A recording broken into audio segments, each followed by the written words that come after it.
Parlerai di quello che farai, senz'altro parlerai, ma con chi vuoi. Ti specchierai con aria di chi teme, non fidandoti di me.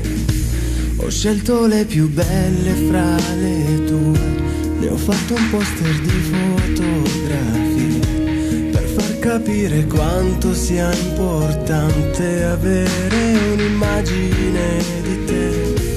Ma lungo il cammino che farai, negli angoli ti soffermerai, sentendoti sola come sei, pensando ai momenti su di noi.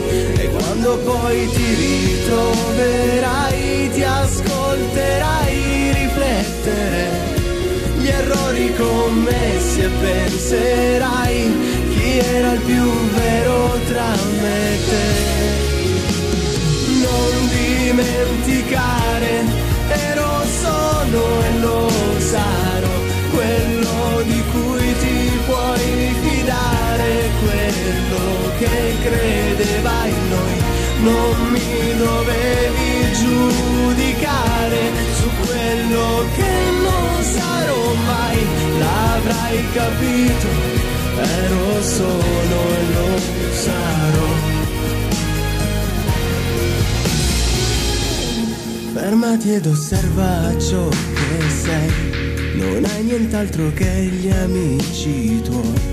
Se definisci amici quelli che ti amano per quel che hai, mi sento un bimbo che non piange mai, ma quando piange grida più che può.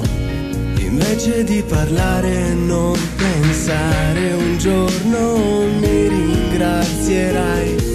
E credimi che trascorrerò quell'ultimo giorno insieme a te, per quanto importante sei per me, ma quanto importante sia per te.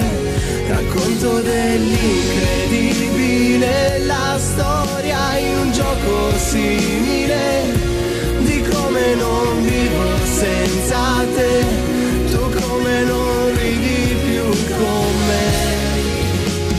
Non dimenticare, ero, sono e lo sarò, quello di cui ti puoi fidare, quello che credeva in noi.